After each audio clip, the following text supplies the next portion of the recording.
Welcome to the third show of Modern Symposium, where we believe wisdom begins where certainty ends. I'm Nick Camholes, and that good-looking gentleman is my co-host Richie Mires. So, Richie, want to start us off with a pretty easy one today. All right. Do you ever feel that unregulated capitalism causes democratic institutions to deteriorate into oligopoly imperialism, exasperating support of counter-revolutionary wars and various forms of economic and cultural exploitation?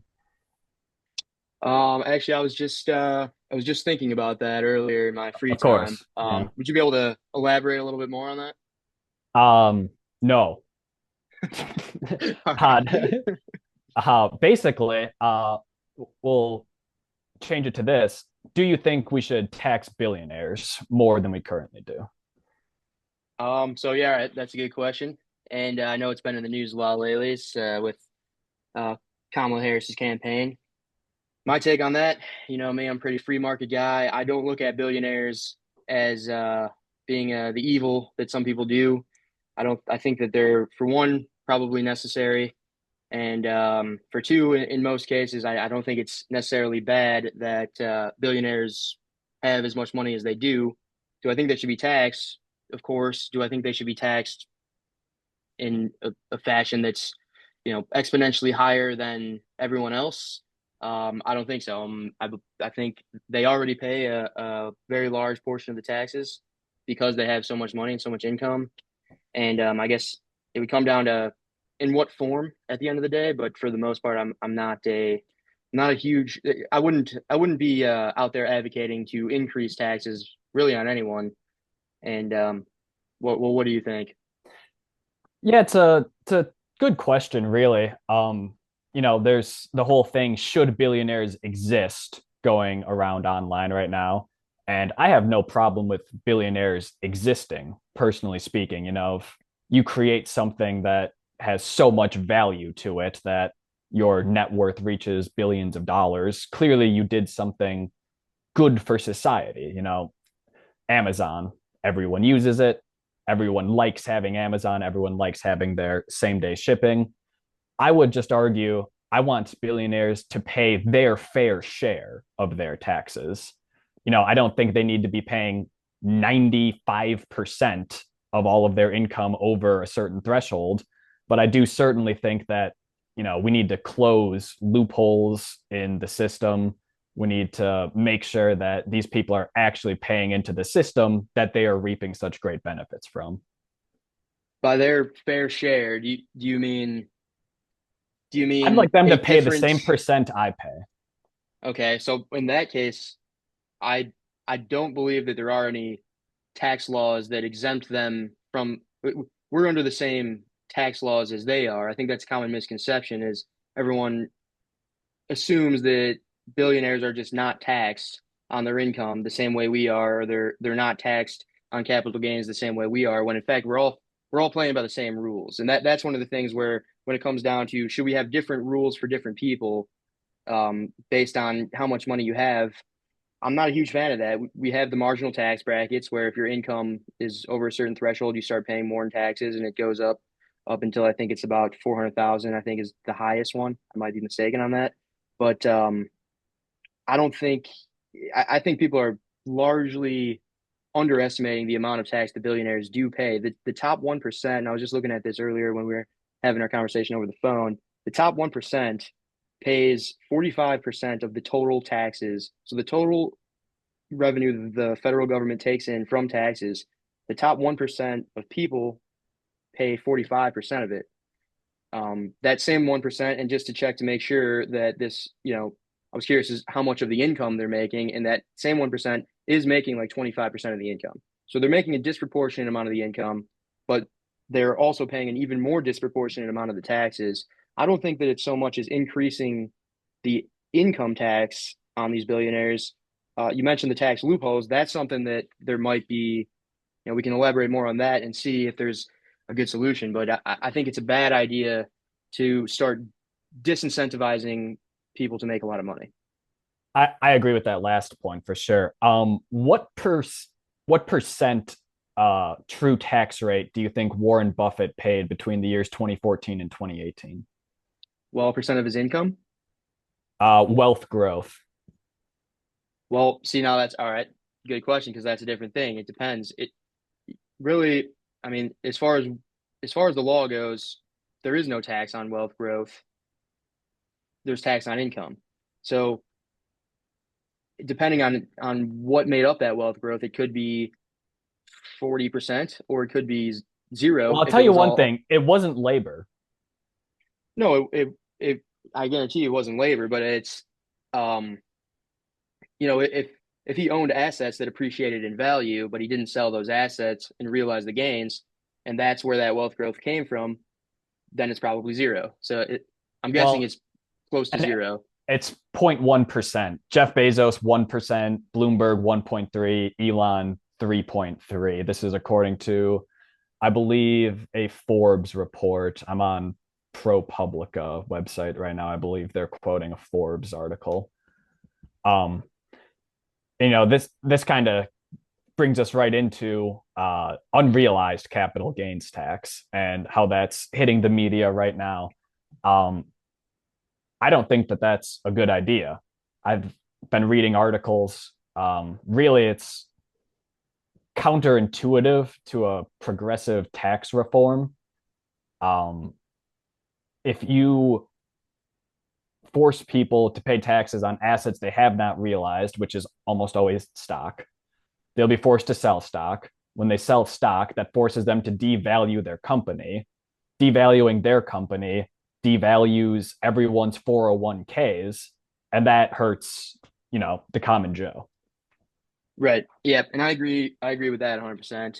And it's not even so much that, I mean, yes, that is correct, but it's not even so much that it's, oh, well, it's going to hurt us, so we shouldn't do it. It's more so of a principle of, the whole idea of the free market, and especially in the United States, that's what made the country so good and so wealthy and so productive, is that the government should not have the right to seize your wealth. And so and that's one of the reasons that we can be taxed on our income, because it's the government who's allowing us to transact with each other. And that's kind of a fair deal, I think, where government can set a rate that if we were to transact, if I were to buy something off of you, they can take a cut. They're basically taking a cut on every transaction that occurs. So when we make money from our company, that's our income. They're taking a cut of that. Then we use that money, they take a cut of that. That makes a lot of sense. What doesn't make sense is that the government can just come in and start seizing people's wealth when they haven't actually earned an income. And I know we touched briefly on this. It might have been in the first podcast, but the idea that Jeff Bezos is sitting on a pile of $100 billion and hoarding the wealth, it isn't right. What it is his company is worth that much. The shares he owns are worth that much. Keep in mind, this money is not accessible to him, which is why he's taking out loans against it. The idea that he's hoarding wealth is actually quite the opposite. What he's doing is he's using his wealth to stimulate the economy. All of his wealth is invested into his company, which is I think it's top five biggest It's got to be up companies up by up market cap. up there. And so the amount of jobs that people have gotten, the amount of products that people have gotten, I I don't think it helps anybody by increasing his taxes, especially on unrealized capital gains. When, like you said, then he would be forced to sell his stock to give the government this money, which would probably lay off people. It would definitely devalue his company. It has a rippling effect as well. Um, this is actually a kind of a fun fact I read into. Do you know what the number one, out of all the things that Amazon provides, all the services it provides, do you know what the number one revenue generator is? They've Medicine? got Just a they've got random Prime guess. Video, they've got no, it's not medicine. At least when I read into it, it wasn't, which was probably a couple weeks ago. But they've got their video, they've got delivery, they've got all that. Their number one revenue generator is Amazon Web Services, Yeah. their cloud computing platform. Yep. If you look at what companies run on Amazon Web Services, it's Netflix, it's Spotify, it's Pinterest, it's pretty much all of these new kind of second wave digital companies are all would not be a thing without Amazon's innovative technology. that right there is enough to kind of step back and say like, okay, is increasing his taxes really worth the hassle that it would cause? So I think we can both. I think we both agree at this point. Taxing unrealized capital gains doesn't seem like a great idea. Also, little point of clarification: me and Richie are not economists. We're two guys sitting in our apartments trying to figure things out, just like everyone else. Uh, That is very true. don't take our word as bond. Uh, one thing though, you brought up loans against these assets. Now, this is something that I think we may disagree upon. I don't, I understand you can't tax someone on an asset they haven't realized. They don't have it, right? You can't take something from someone that they don't have. Now, that being said, currently, billionaires are allowed to take out loans at very low interest rates against their assets they have not realized. So essentially, they can receive money, very low interest rates, while their assets accumulate value, offset, and even increase their current net worth while having actual liquid cash in the form, of a loan from a bank that they can then use to do whatever the heck they want with. I don't know if you should be allowed to borrow money against unrealized assets. What do you think about that? Well, that's kind of the same thing as far as the free market, where the government can't step in and tell me that I can't engage in a mutually consensual transaction. Well, they They can, but I they don't they think they they, they should. can they can do that. In fact, They can, but I don't think they should. And they can if say I'm under the table, maybe I'm, selling drugs or doing something illegal, and they don't care about that, but what they care about is that I'm running a business and I'm not paying taxes on it. So, but what's happening with these loans is yes, the bank is agreeing to give them a loan because they know that they have the money to back it up. So the bank has very little risk, pretty much no risk when it comes to giving them the loan, which is why they get the very low interest rate. So it's right? kind of a win-win for both sides. What the bank is giving to say Jeff Bezos is they're giving him liquidity. So yeah, you've got all of this, you got all these assets, but what you don't have right now is money in your pocket to spend because all your money's tied up in these assets. We can give you liquidity right now, so you don't have to sell your stock, but you're going to owe us more money over time. Now, Bezos would still pay taxes. Well, he wouldn't directly. The bank would still pay taxes on the interest payments that they receive from Jeff Bezos over the course of the years. But what's going on though is okay, maybe you get a loan for a significant amount of money and the value of your assets increases by say, twelve if it percent, whatever. went up 12% and it's worth 100 billion, you just made $12 billion say this year. Um, you're not going to pay taxes on 12 billion, but you are going to pay on the interest rate, which is probably 1 to 2% that you're paying back to the lender who gave you the loan. So you're going to pay way less in taxes. That's probably, I'm guessing, where that 1% or point whatever percent came from of their wealth generation. It's probably that of that wealth generation, they probably took out a decent amount of it in loans. They probably paid a 1% interest rate on the loan, and then they probably paid taxes on that 1% interest rate. So to me, that sounds like a loophole. That sounds like It's a bit of a loophole. you don't have to sell your assets. You don't have to get taxed on it.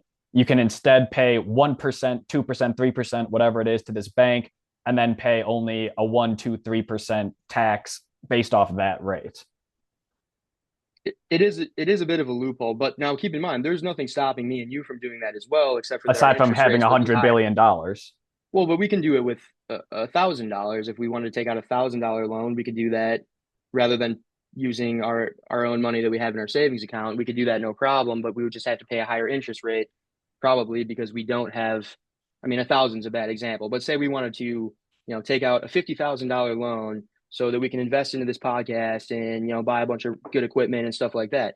We can do that, but unless we have $50,000 that we can put up as collateral, our interest rates are going to be very high, and so it might not be worth it for us to do that.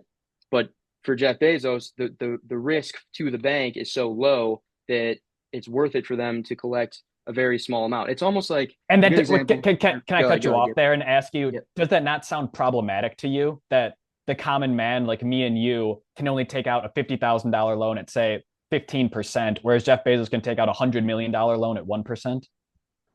Well, what would the problem be, I guess? I guess like problematic in what sense? It is Just in terms of inequality, of inability for other people to become Jeff Bezos, essentially, inability of other people to be able to climb the ranks, be able to get this low interest rate so that they can become entrepreneurs. well, let me think about that one. I don't think it's yes, I do think that it does contribute to inequality where the rich have a much easier time getting richer than the poor would have made. Jeff Bezos can make $1 billion much easier than we could probably make $500,000. And Turning $100 million into $110 million is inevitable. Turning $100 into $110 is hard fucking work. right, because it's a game of percentages. I mean, it's if I invest say $1,000 into the stock market and I make 10% returns, I only made $100. If Jeff Bezos invests 100 million and he gets 10% returns, he just made 10 million. Well, It's a game no, of percentages. it's not really a game of percentages. It's a game of I have $100 in my bank account. I have to pay rent. I have to buy groceries. It is ridiculously hard for me to save to then put towards assets to grow my wealth. Wherein, when you already have a large lump sum of money, you throw it in a closet, it just breeds more money. Well, it's producing more value. That's the difference. Is that they're not throwing it in the closet. If they were to sell all of their stocks, that would be throwing it in the closet because now they're just sitting on cash. And a lot of guys are doing that now. I just saw Warren Buffett just did that, and I think a couple other big investment guys. So that's something we should maybe be worried about. But what they're doing is that money, they don't actually have the money, and and I know you understand that, but just for anyone listening, is that if someone has billions of dollars in stocks, they don't actually have anything. They have given their money to this company, and the company is using the money to operate. And in return, they own part of the company, and they can sell those stocks anytime and get their money back. They're buying a percentage of the company, but it's the same way is you know the dollar, the value of money in itself is based on percentages. Where if say there's $1 million in circulation and one person has 10 million, the other person or one person has 10,000, someone else only has $100. Well, if we want to make it equal, then let's just print off 9,500 more dollars and give it to him, and then that way now we're a little bit more evened out. But the problem is that the percentages are still the same, or not the same, but they haven't changed because by adding the money to circulation, you're now increasing the size of the pot. So now rather than something costing $1, if we just give everyone more money, now it costs multiple dollars. So the thing being is that as inflation goes up, of course, inequality is going to go up with it because money's going up by percentages. So as the dollar inflates, you've got people who own assets. Those assets aren't even necessarily going up in value that much, but the dollar is going down in value. So Right. therefore, the assets are worth more dollars, and that gain is by a percentage. So if Jeff Bezos earns 10%, he earns $10 billion. Say if I earn 10%, I might earn $100, and so the gap is going to continue to widen no matter what. But it's based on percentages. I still have the same percentage of the pot that I had before. Right. And, you know, just percentage wise, though, like,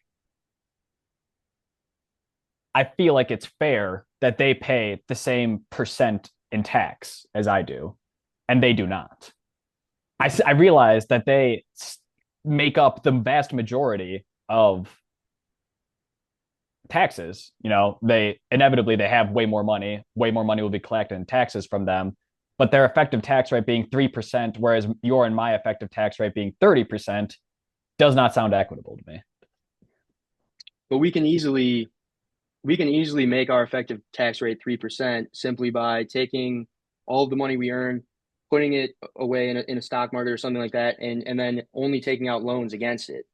But the problem is it has to be beneficial for the bank as well. The bank doesn't want to give us a loan because they don't know that we'd be able to pay it back. So in this case, what you're really trying to regulate So isn't so Jeff we Bezos, can't do the same rule. We can't play by the same rules as them.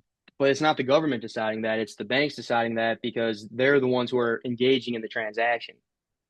So really, I guess where you're going is that the regulation should be put on the banks, where there has to be a minimum interest rate, something like that. Yeah. But I mean, I guess another question too is why why is it that Jeff Bezos being able to do that is, I don't know what the word would be, offensive A or bad thing. insulting or yeah, just a bad thing. I mean, would you say that he deserves it in a way? I No, almost think so. I say he deserves his money. I just want him to pay the same amount of his money that I pay. It's not a bad thing that billionaires exist. It's a good thing that billionaires exist, right? I Billionaires would I would entre flip that one. I would say I want to pay the same amount of taxes as he pays. You know what I mean? well, Why would okay, we make him fair. take more? Why don't we pay less? That sounds pretty fair to me as well. I would be cool with that, but it's not the way it works. No, it's not. But it does make sense. And I do think it's really a straw man that politicians do on purpose. Politicians and media, they try to demonize these billionaires and, you know, there's arguments for it, but my argument against it is that you kind of want someone with $100 billion laying around because if you have the next big innovative thing, but it takes 100 million in investment money to start up, it could be the next Amazon. But unless you have someone who has that type of money to blow, you'll never be able to try it out. And so, if the richest person in the world had $10 million, then anything that costed more than 500,000 to start up, no one would be really willing to take that risk where you have someone with insane amounts of money and the only way to keep that money, as we know, inflation is going to continue and hopefully it doesn't continue at the rate it is, but it's always going to continue a little bit. We want it to continue a little Yeah, bit. it has to, and Right. And a little so bit. the best, if I'm someone who has the financial literacy to make this much money, that's kind of the incentive structure is that's why we want inflation to exist a little bit is because we want the people with the money to invest it back into the market. And that's what they do. And so by having all this money, I can invest some of it in riskier markets, some of it in safer markets, whatever it is to give myself the best chances of continuing to make more money. That's a good thing because that money's going back and investing in the next guy who might be the big entrepreneur. And without that investment money, there's no way that we could ever, advance. I mean, Jeff Bezos and his company, I mean, Amazon operated at a loss for like 10 years, took a huge risk, and ended up absolutely changing the world. And so it's like you kind of want the reward for you. It's a very high risk, and it kind of should be a very high reward, I think, just as far as incentive structures go. Otherwise, we'll have less people doing it or trying to do it. Now, how about this part? When Jeff Bezos dies, say he has one child, the sole inheritor of his estate. When Bezos dies, all of the assets are transferred to his son, just say. He leaves 100% of his wealth, all of 100% of his assets to his son. When that gets transferred over, his son does not have to pay any capital gains taxes on it. It's called a step up in basis. This is something I just learned today. It's the event in which the value of an asset is adjusted from its initial cost basis to its current market value upon the owner's death. Basically saying, you know, say Bezos invested $1 billion, it went up to $30 billion. He should have to pay $29 billion, whatever percent of that $29 billion in capital gains taxes. When it gets passed on to his son, though, it gets restructured and saying, all right, you are now putting in $30 billion. And it's basically wipes out the entire past of that accumulated wealth. No, yeah, now we're talking, and I agree with that. That's one of the things I think that is so frustrating is, you've got a lot of people who are, in the lower middle class, upper middle class, anyone who's really not in the top 1%. You've got a lot of people who are kind of frustrated or angry that there's people who are so wealthy, yet, we can both understand, like, all right, these guys took huge risk, you need people to do that. I do agree that I think a huge problem, especially right now, is it's not the guys like Bezos and Zuckerberg who invested all their time and money and who did it. This is the new money. I think it's one of the big problems is that you've got, like Abigail Disney, like just was born one day and then was handed down like $100 billion company that her grandpa started, and you know she just fell into that. Now that's a whole different story, and I think it would be fair and probably good to have something, some type of change to those rules where, look, I'm not trying to say that we should let the government control what you do with your money. If you want to give your money to your kid, you give it to your kid, or you give your assets to your kid. But there should be something there because it's not really helping anyone either.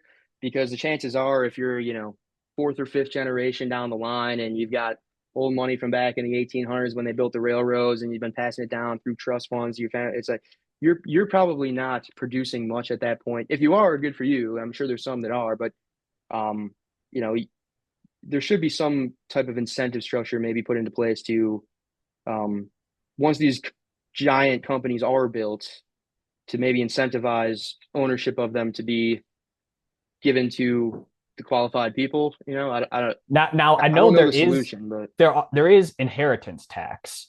That's a thing. I don't know if billionaires actually pay that though. Like I think there's ways to get around that. You I know, think Megan was actually just talking to me about this. I think what it is if you put it in like a trust, like some type of trust fund or something, then you can kind of get away with dodging the taxes on it, is what it sounds like. so essentially you make a business that's very good. We love entrepreneurs, we love innovation. You earn say $1 billion, again goes up to 30. You should pay $29 billion in capital gains tax at some point. Yet when you die and pass it on, that money is basically never taxed. That's an issue. Hmm. Yeah, and I can agree on that. There should be something in place there. Um, I mean, there's also the issue too, which is, we can say, Kamala or someone were to come in and I mean, the unrealized capital gains tax, obviously I hate, but even if it was something more reasonable, like, like raising the inheritance tax or closing the loopholes on that. Problem is that there is already such large inequality, is that I would fear that the new laws that now become implemented would have to be structured very cleverly and with incentive structures in mind, because otherwise what you might be doing is building up a barrier where, well, these top 1%, top 0.1% multi-billionaires, they've already got their billion, and now we're going to make it harder to make a billion. And so basically you've just given them a moat so no competitors can come take it from them. So that's another thing that I sometimes think about too when, we want to start really bumping up the taxes on billionaires now. I mean, there's guys out there that already have 100 billion and they can just kind of walk away with it. And now, it's just much harder for everyone else to get there. I like that. Another another thing, the real issue at play here is where our taxes go, right? Uh, everyone thinks that things are a good idea, like building roads and things, right?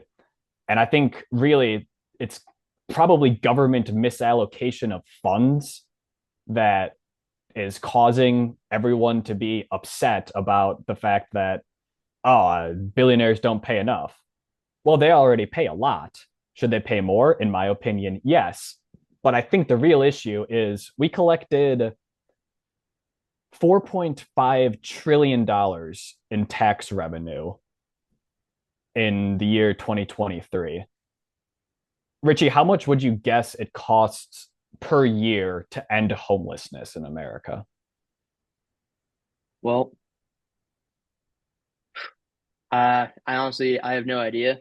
$20 billion a year. We take in 4.5 trillion. It costs 20 billion to end homelessness. And that's See, just something we choose not to do. I mean, I can go on another rant about that as well. See, but that I mean it's a good point, and I personally I would that's not where I would allocate the money. Just because it it's not as simple as just ending homelessness, in my opinion, at least. And again, I don't know what I'm talking about, but I would think that okay, yes, we can end homelessness. That sounds good, but are we just incentivizing people then to, you know, a lot of the reason that we have people who are working all the time and the reason that this company that the country is running is because people don't want to be homeless. And so it's like, Isn't okay, that if a we, bad thing though? Like the only reason that you work is to avoid being homeless, or the only reason you work is so that you can afford healthcare? it's not a good thing, but it's also not anyone's decision except for nature. I don't think it, I don't think that that's a feature of the system. I think that that's a feature of nature and that the system is designed to try to minimize that as much as possible. But if we were to just have a kind of socialist communist situation where it doesn't really matter what you do, you can just get a piece of a piece of the pie, regardless of your input to it. Then what you're doing is you're just incentivizing people to not input to it and take from it. Like we talked about, a lot of people against free market capitalism say, well, greed. Greed is just gonna, the greediest people are gonna take all the money and they're just never gonna have enough and they're gonna keep doing it. In the capitalist system, the greediest people, in order to make the most money, have to provide the most value to society. So that actually takes greed, which I think is ingrained in human DNA, But flips it on its head and turns it into a good thing for everyone else. In the but why can't situation, well, sorry, last thing. In the yeah. situation where we set up a system where okay, there is no homelessness. If you can't afford a home, you get a free home. What we're doing now is we're just incentivizing more and more people to say, oh yeah, why would I keep working to pay off my home? I'll just not, and then I'll just get a free one. And all that does is just it brings down the system rather than bringing people up. I'm not a fan of giving out free homes. I think a better one would be maybe invest in education and invest in resources that can train people up to be productive and valuable rather than just giving everyone something for nothing. But why can't we have both? Why can't we have free market capitalism mixed with strong social programs to say, all right, the least fortunate people, it doesn't have to be a three-decker home. Build huge apartment complexes. You get a one-bedroom apartment complex. You get 3 meals from the soup kitchen, and that's it. Anything above that, you have to go out and earn for yourself. Why can't we have it both ways? I mean, I think we kind of do. I think if you look at, like we do invest in the communities in the sense where there's, homeless shelters, there's things like that. And look, I'm not saying, oh yeah, it's a good thing that people are homeless. Trust me, if everyone could have a home, that'd be great. I don't want anyone to suffer without a home. But the problem is then, if we did do that, and now that's the minimum, how long until now poverty is considered only having a small government funded home? Where I feel like poverty is always going to be a word used to compare rather than a word used to, you know, permanently describe. I I like that thought. I think we're just heating up here, so stick around after the break and find out more.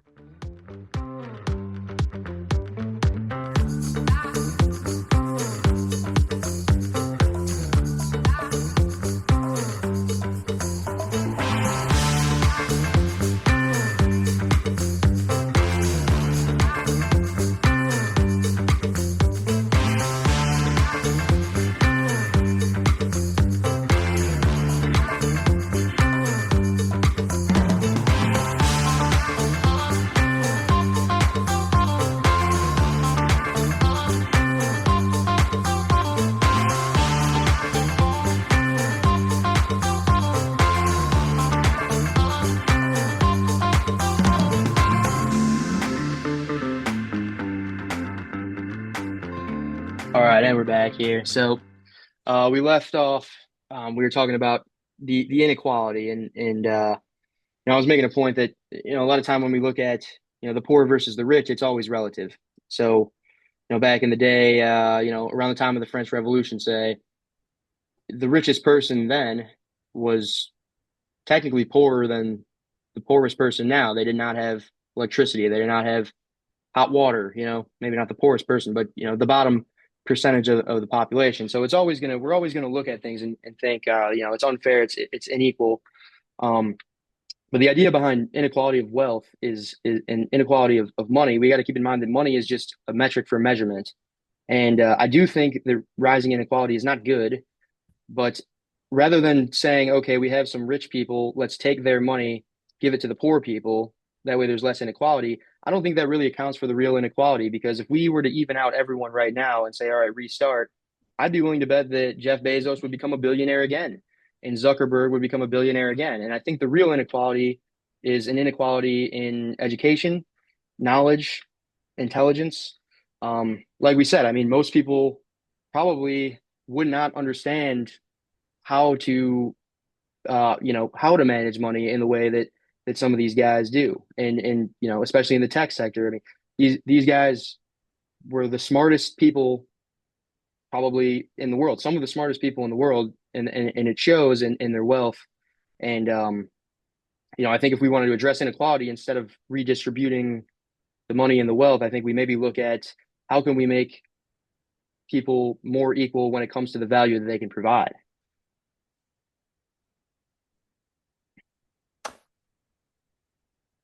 Education inequity Yeah, stems from exactly. stems from wealth inequity. I don't think that, you know, poorer kids are unable to learn. It's just that they don't have the opportunity to learn. And this is Correct. kind of you were saying, Yeah, I agree. Yeah. if we redistribute education, it sounds good, but I'd almost argue that in today's day and age, education is easier than ever to get. You can learn anything on the internet. Like, all of the world's knowledge is based, what, 99%, maybe not all the world's knowledge, 99% of the world's knowledge is available at the tip of a finger, right? Right. I think it's even easier now to learn how to make money than it was before. I think the problem is the inability to get liftoff for some people. Yeah, Like I'm sure that's part of it. I the think part of it too is that the information. I mean, I think the reason why wealth inequality has risen with, and I agree, and that's actually, to my point, the amount of information that's available has increased massively for everyone, right? Which is a good thing. We want, like you said, the people, anyone can get all the information that they could possibly need, based on the internet. Part of it is that, if you were to look at the bell curve, there's the reason why, even I'm not even talking compared to people in poverty. I'm talking people middle class, okay? Middle class, upper class people compared to, someone who's 100 billionaire. Because if you look at the bell curve and there's all this information available, even like top, 1 to 2% of the smartest people in the world can't keep up with all of the information flow. Nobody can. But the people who do have that ability, who are able to, just they have that ability to just like photographic memory, compute, like an Elon Musk type guy, where it's like the amount that they know compared to the amount that like 99.99999% of people know is probably vastly different. And I think that really, it's by nature, it's like we could take his money away, but we can't make him dumber, and we can't bring his abilities down to the level of the average guy. So, it's going to be hard to keep him from getting there. I mean, powerful people have always taken what they can. What you said, greed is earlier in this podcast, greed is in our nature. That's a hard line fact. But what's also born into our nature is altruism. You want to help the community because the community helps you, right? We Right. have we have a biological tendency to help each other, right? Like there's something when you see a baby, it changes the brain chemistry in your head. Babies are born with like wider foreheads, something, and like bigger eyes proportionately that triggers a part in your brain that releases like the love, uh, not pheromones, the love chemicals in your brain, the love chemicals in your brain, right? Serotonin, Yeah, etc. right. Um, and it makes Oxytocin. oxytocin. It makes you want to protect that child. So part of this whole economic discussion, you do have to look at human nature. Definitely. Yeah, I think the whole thing kind of stems from human nature in a sense where, well, go on. Yeah. In some ways, when you take free market capitalism, that's the sort of greed that you were talking about. That's the sort of want to have more. So Then do you you flip think it. do you think free market capitalism is the cause of greed, or do you think greed is exasperated by living in a capitalist free market society? No, it might it really might not be because I think someone born living into a communist country will still be born with that same greed, that same want for more. So what would you in a communist country say if there is a internal greed, an internal um, desire for power and wealth, say there's someone who has a specifically, high level of greed. What do we do with that person? Because in a capitalist system, that person becomes the multi-billionaire probably, or at least tries and maybe fails, but um, that person's incentivized to produce as much value to the society as possible. Where I would fear that in a communist system, now I don't know whether there may be a solution, but the in theory, it seems like in a communist system where there is no way of accumulating wealth other than to steal or to manipulate or take advantage of the system or mooch off the system. If I'm trying to get the most out of the system that I possibly can, where I know that everyone is going to be given an equal slice of the pie, then my way of my way of getting more is to contribute less, maybe. It could be the free rider problem. This is what is referred to in economics, right? Like people who would take advantage of uh, opportunities that arise. Well, now think about that phrase: people who would take advantage of opportunities that would arise. That's everyone. Right.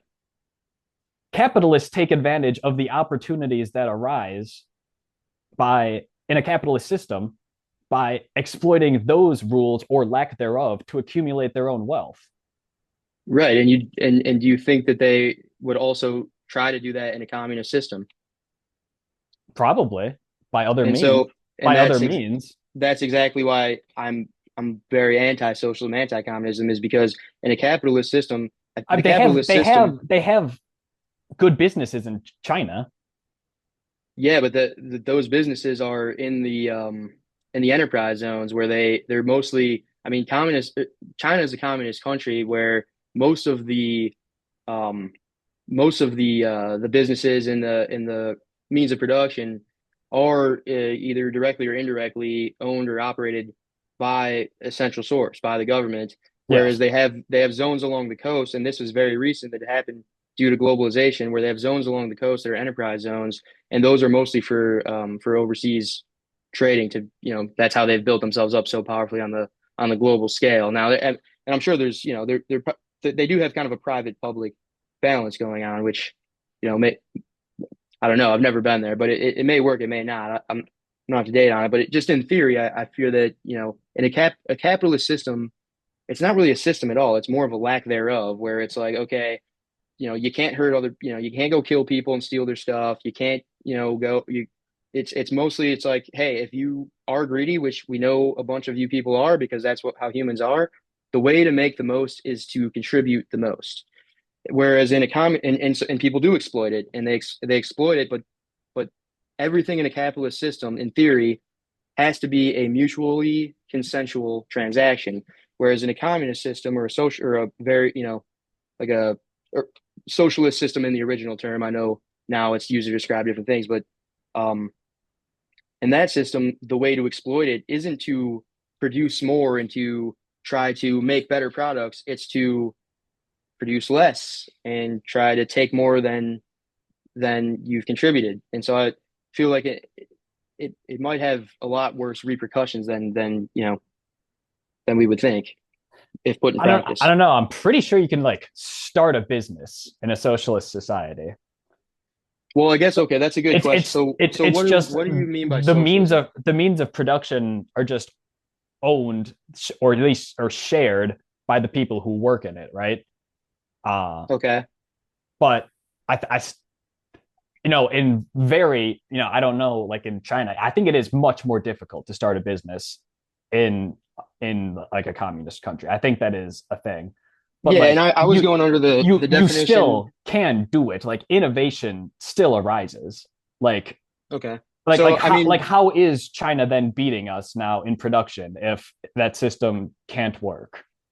well, so that's a good point because just to define terms because I'm thinking of communist system just as the definition. The government owns the means of production, and I'm thinking of socialist system as the community owns the means of production, which I know nowadays all these terms are kind of thrown, used for different stuff, and democratic socialism. So, it, in terms of so for China, I mean, I'm not an expert on China, but just based on what it seems like is a lot of it is that uh, when globalism rose, China rose with it because everyone outsources their work to China because it's such cheap labor. And that's because they have price controls. That's because the government, it's a centralized economy for the most part. Now it's kind of a half and half, but a lot of the businesses there and I could be wrong on there, so someone can fact check me, but from what I read, it seemed like a lot of the businesses there have to be like registered through the government. The people don't have the same freedoms we have, where the government can seize wealth there. That like TikTok is a good example. There's a lot of issues where by China's laws, the government at any moment could step in and look at all of TikTok's data. Now they claim they don't. Maybe they do, maybe they don't, but they have the right to do that in China.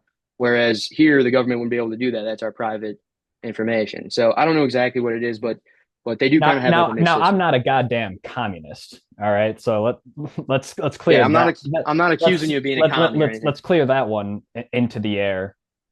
I mean, I believe like European countries are a form of like socialism that like it's free markets, but then just strong social programs like Right, and I think the word socialism. higher tax rates, higher levels of healthcare, much better public transport than we have, things like that. See, and I think that's a big reason why the the word socialism, like you said earlier, is a boogeyman for the right. But people on the left say, "What's the big deal?" And I honestly, just having this conversation kind of just hit me. Like, I think a lot of people on the right are hearing socialism and thinking something similar to communism, and a lot of people on the left are hearing socialism and thinking something similar to the Nordic countries, where they just mean like some social, like a lot of welfare programs and social programs and things like that. So it's almost sometimes the right and left don't seem to even be speaking the same language. So that was a good kind of language barrier we just broke, I I think. I I remember telling this to my mom, and she was not a fan of hearing it when I said, "Well, Jesus was a socialist." She was not happy hearing that because she grew up thinking socialism is the boogeyman, right? Like that is what is going to tear down the fabric of our societies. Communism and or socialism, same idea. But what did Jesus say? Jesus said, "If you are wealthy, give away all of your wealth to the poor. If you have things, give it away. have no thought for the morrow. Uh, Jesus fed people, produced out of nothing something, gave it all away for free. You know, told rich people you can't get into heaven. It's easier for a rich man to for a camel to pass through the eye of a needle than for a rich man to get into heaven.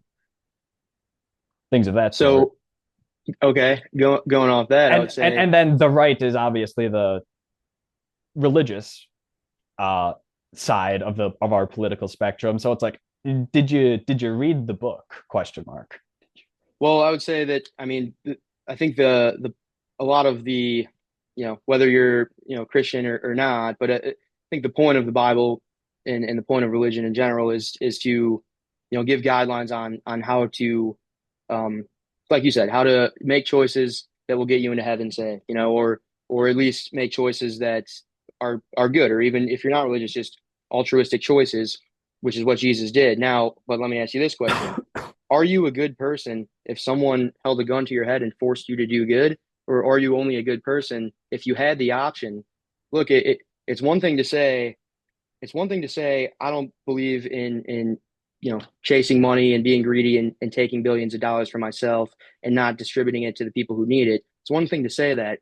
It's another thing to say, um, I don't believe that anyone should even have the option to do that. By making the choice not to do that, you could justify maybe I'm acting um, in I'm altruistic, or however you want to say it. But I don't think, I think it's only, I mean, that's a good question of morality.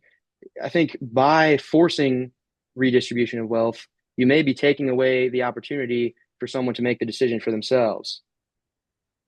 All right, boo hoo then. Well, I You, mean, that's from a religious. I mean, that's what you said from a religious perspective. You're not, there's nothing morally good about handing over your wealth because the government had a team of agents at your door and forced you to. I agree, but then human nature, getting back to greed, human nature, most people aren't Jesus Christ and would Right. give all of their stuff away, which is why the government needs to come in and take a little bit, because it's like you probably wouldn't give away any of it if you had the option. That's the role of government. See, yeah, I mean, I would disagree on that being the role of government as well. I don't think, I think that's, um, see, I mean, and that's another good point too, is I So feel what's like a the lot of, what's the role of government? I think the role of government would basically be to, um, protect, I think it's to provide a fair playing field and to protect our rights. So I always think about it, and you probably heard this before, where I'm allowed to wave my fist in the air as much as I want until I punch you in the head, and now I've done something wrong. And so I don't think it's the role of government to come in and seize and redistribute wealth. I think what it is to Okay. protect your freedoms and protect your rights. I like that. I don't think it's The, to try to make the, everyone equal, no, it's not. No, it's not. or even to The even it role of out. government is to protect its citizens. Right, and right. It's That's it's to that's the role of government, to protect its citizens. yep. All of the questions on governance then arises from, well, what is the best way to do that? I say it's to take a little bit of money from people who make a lot of money to then give it to the least advantaged people. But that's what they're protecting against. Those people who have a lot of money are also protected by the government. And so the government, I think, also has the role of protecting someone. Look, if there's a homeless person and a rich man walking down the street, and the homeless person tries to mug the rich man, and there's a What, there's a but police under officer what nearby. situation is the rich man better protected? One with no No, he's not. homelessness, He's one not. with no homelessness, or one where, go on, sorry. Well, I was going to say there's a police officer there, metaphor for the government. If the homeless guy tries to rob the rich guy, is that justified, or is it the police officer's responsibility to stop that from It's the happening? police officer's responsibility to stop that from happening. And it's the same way if the rich guy walked by and started kicking the homeless guy, it's the police Yes. officer's responsibility to stop that from happening. They both have equal rights, but that by the referee can't come in and take the ball from one team and give it to the other team. The referee just has to make sure that everyone's playing by But the rules that we all vote the on. rich are protected enough. They're protected the same as we are. Yes, they they There shouldn't be different rules.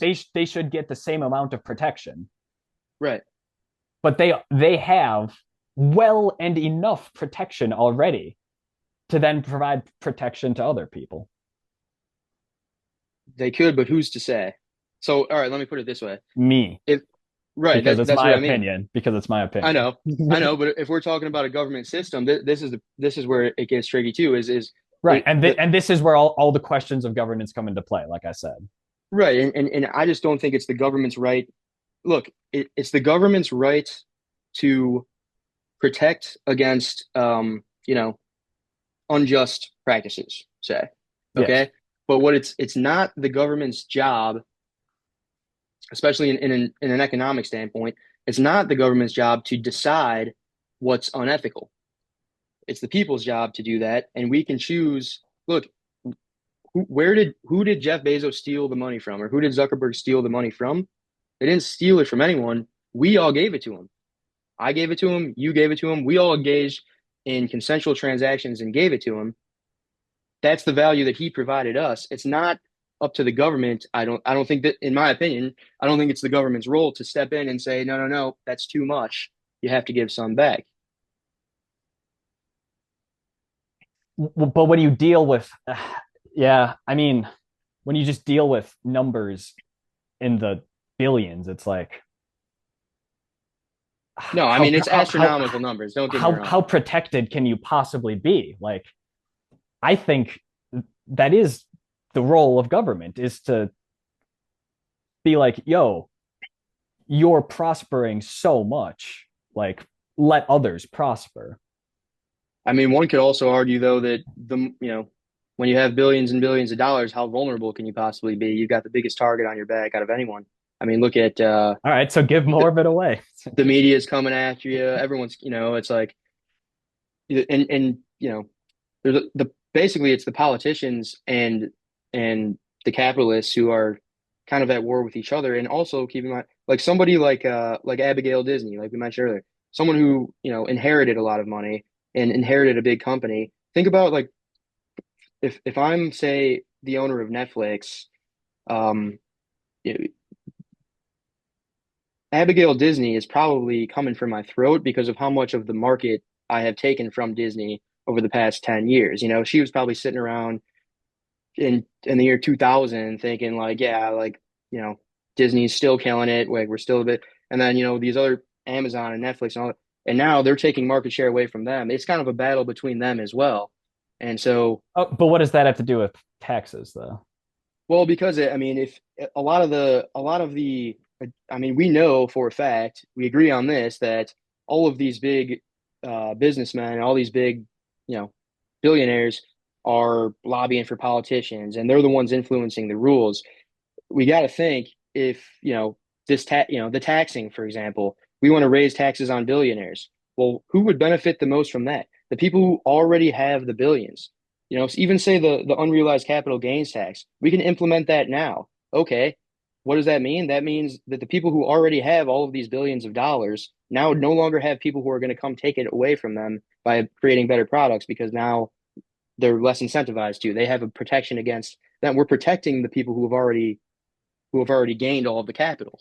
You know what I mean? So I don't think it's, I guess the bottom line is that there's never going to be someone who's sitting at the top and never has to worry about things happening that might bring them down. All right, I mean, heavy lies the crown. It's the Right. proverbial sword of Yeah, Damocles exactly. that hangs over the head of those in power. I mean, well, once again, I have to go back to boo hoo. Like, oh, I have so many billions of dollars, and the Netflix executive's gonna try and take some of my billions of dollars, and the government wants one of my $1 billion. Boo hoo. You Well, have no, but I think it's important to have that because it keeps them honest. For like it, you can't, because of that. If we did make it so that you know we make it more difficult for people to come in and take market cap from them, then all we're doing is creating that oligopoly that we talk about, where now they don't have to worry about competition anymore, where we want them to always be worried about competition. That way they can't start getting lackadaisical with the products. And if they do, then someone else is going to take them from them. Yeah, but okay, Kamala also has the idea for the $50,000 like free like tax cut or whatever for startup businesses. Why don't we could just make programs like that encourage innovation? Like, No, and that's exactly what I'm in favor of that one for sure. I didn't see that one, by the way, but yeah, if that's a thing, then I'm definitely that's exactly what I mean. As like when I'm an anti I'm not I'm against raising taxes, but mostly for that reason, it's like and look, if we raise taxes on billionaires, that's I'm not totally against that, but I what I am against is just I'm against acting as if that's going to solve the problem because let's be honest. okay, I like that a lot because that's not the issue. The issue is what the money then goes towards. Right, right, and yeah, and that's more what I'm saying is that I'm against demonizing billionaires, and I'm look if we all agreed on it, we think that's a fair tax. We think we should bump it up a little bit. I'm not going to fight against that, but what I don't think is that we should act as if like oh yeah, we just got to tax all of these billionaires, and then that money will come back down to us, and we'll all live in some utopia. And that because you Right. tax the billionaires, and what are you doing? You're just giving an advantage to the other billionaires who already have the money and don't have anything you can tax. So No, no, right. And then it becomes where we started this second half of this episode, like education equity becoming a thing, right? Like instead of taking the money you get from billionaires and then giving it as a one-time boon of $10,000 or whatever, if that went towards, like we said, small business tax cuts, if that went towards education, if that went towards, like things like transportation, I think that would help a lot more.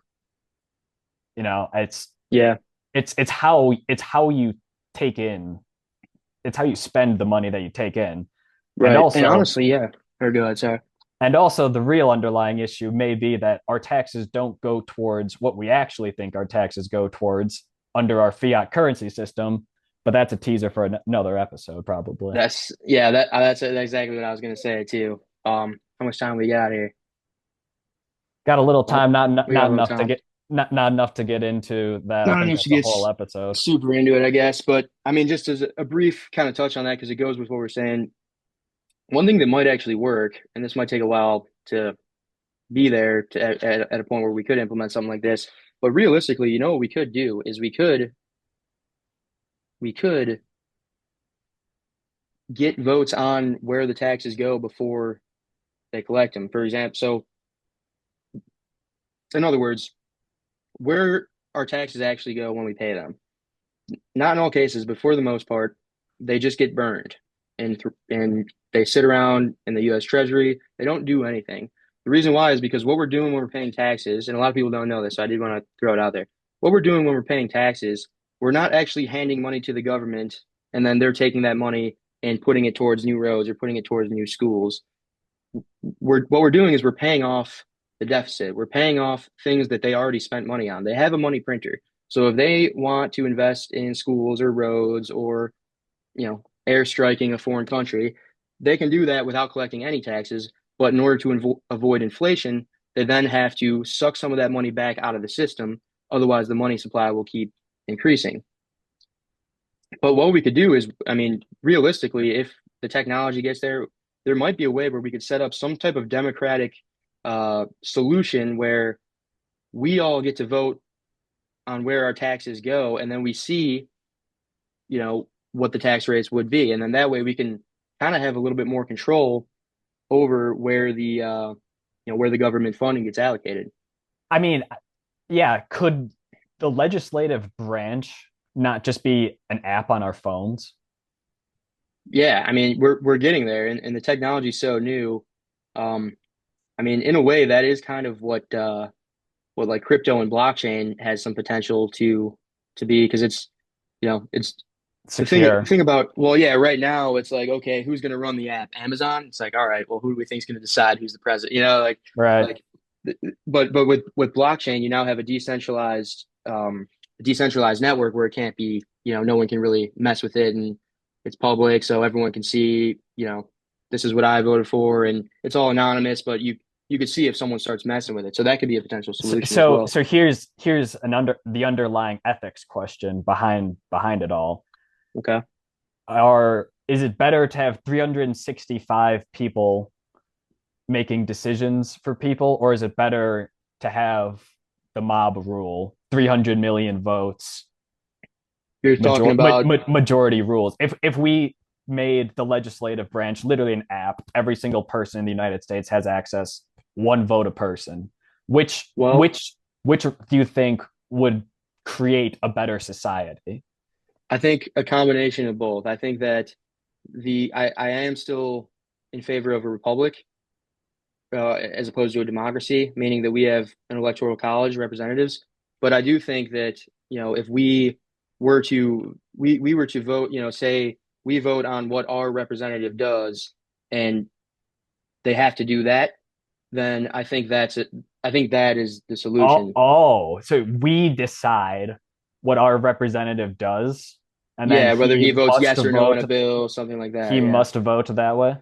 Right. Yeah. And it doesn't honestly, I don't want to get too sci-fi here, but with the technology right now, where it could be 5, 10 years from now, that representative doesn't even have to be a human. Right. It could be a smart contract virtual machine where, just a automated process, tally up the votes, whatever it is, boom, yes or no or whatever. But I mean, I am still just a Well, fan of the okay, electoral college over mob but rule, though. okay, yeah. Just because I mean, there's, if you go popular vote, mob rule, that there's some downsides to that, in the sense where people who live in cities will just always win, and the guys in rural areas will just be fucked every time. So you kind of got to divide it up by region as well, at least to some degree. We got to give politicians a reason to listen to the guy who lives in, like in the mountains in Wyoming. Otherwise, he's just irrelevant, because the amount of people who live in big cities will just basically control every decision that's made. Right. I I do agree to that to some extent. I do also think that a fear I would have of 300 million votes is like if they got to decide on if everyone got to decide on tax reform, what percentage of taxes of unrealized capital gains tax do you think 300 million people vote for? I Like, mean, like, yeah, I mean, like it could be 90, every 90% if you have, and then it just becomes what threshold? mhm. $100 million?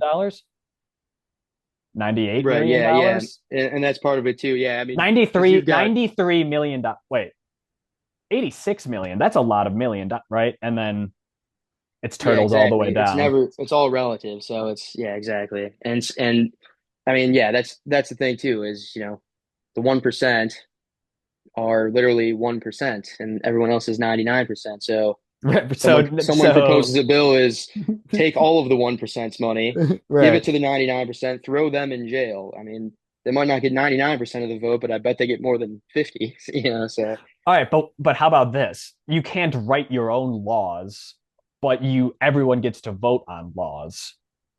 yeah. I mean, who would write the laws? Just still the same way we do it. I guess that's, Maybe who would decide which laws get voted on? yeah, right. That's a tough question. Hey, I wouldn't be surprised if in our lifetimes we see some type of virtual version of government. Virtual governance, yeah. Yeah, I think it's possible. I mean, there's, combine AI and blockchain, and you've got yourself a virtual government, basically. So it's Yeah. doable. It's just now it's just a, scaling problem and a, innovation Trust problem. But problem and a the thing about the technology is it tends to get better. So we'll see. we'll see. Well, I think that's a pretty good spot to leave us off on for this All right. episode. Sounds good. Pick it up Thanks next time. thanks for joining in, everyone. Catch us episode 4.